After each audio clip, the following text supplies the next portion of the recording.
Om Nam Shivaya. Om Gum Gurubhyo Namah. I am extremely sorry. I am not at all good at Hindi. Please excuse me.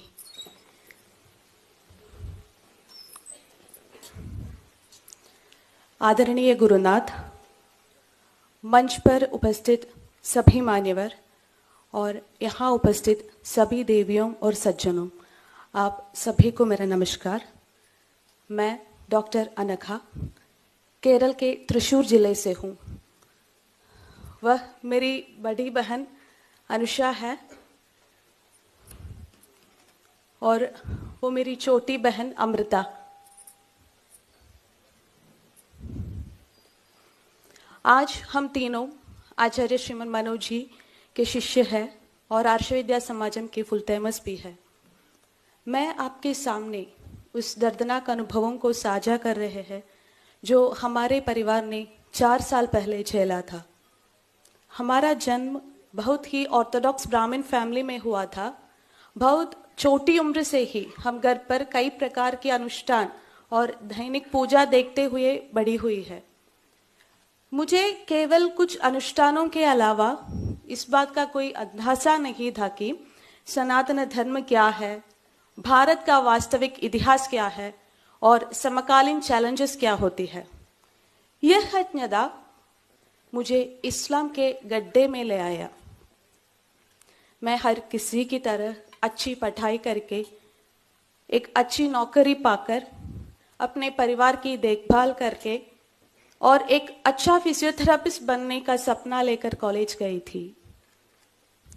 लेकिन कुछ और ही मेरे इंतजार कर रहा था।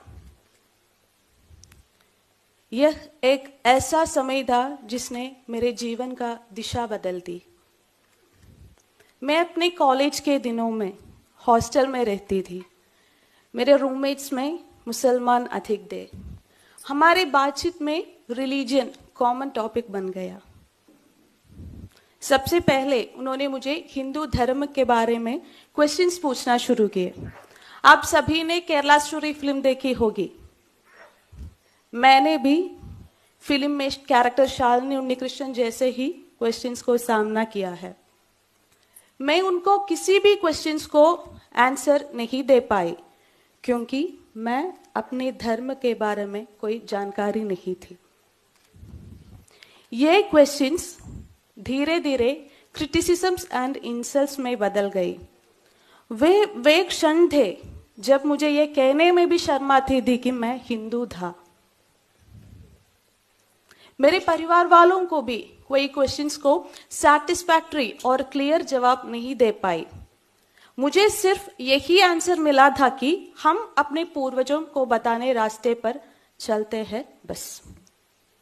लेकिन मैं इस आंसर से खुश नहीं था।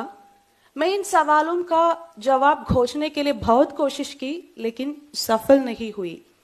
इसलिए जब मैं एक कंफ्यूज्ड स्टेट में थे, मेरे फ्रेंड्स ने मुझसे इस्लाम के बारे में बात करना शुरू किया। उन्होंने बताया कि इस्लाम दुनिया का सबसे अच्छा रिलीजन है।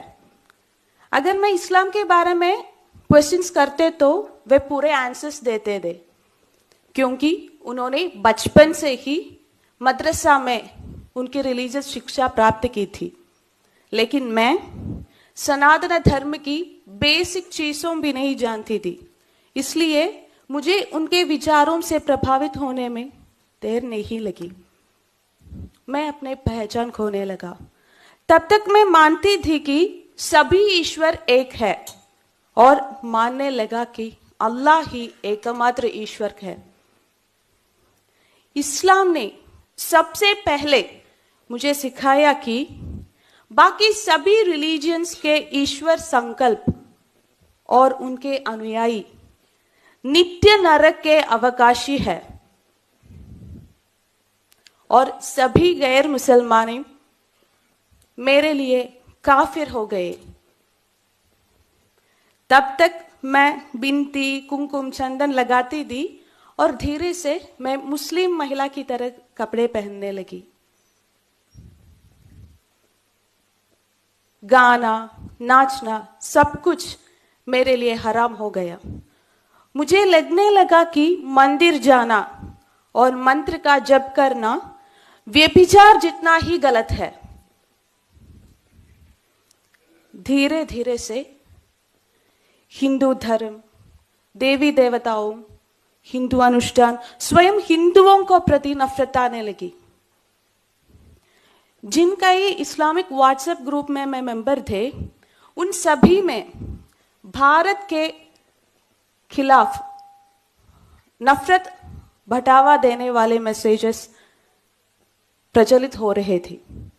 उन सारे मैसेजेस का टोन सिर्फ यही था कि भारत एक हिंदू राष्ट्र है और यहां विभिन्न तरीकों से इस्लाम का डोमिनेंस स्थापित किया जाना चाहिए और सभी मुसलमानों को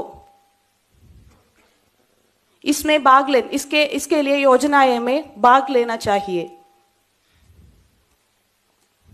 मेरे मुस्लिम फ्रेंड्स ने मुझे ओपनली बताया है कि उनकी योजना schools, colleges, hospitals, government, law and order, IT, social media, charity services जैसे सभी क्षेत्रों में अपना डोमिनेंस स्थापित किया है और इस तरह से सभी गैर मुसलमानों को इस्लाम में परिवर्तित करना है। उन्होंने ये भी कहा कि सीएए, एनआरसी आदि भारत के मुसलमानों को नुकसान पहुंचाने के लिए है और इनको डटकर मुकाबला देना चाहिए। क्या आप जानते हैं कि उस समय मैं किससे सबसे नफरत करती थी?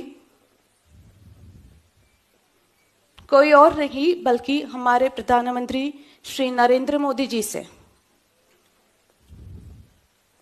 मोदी जी की योजना भारत के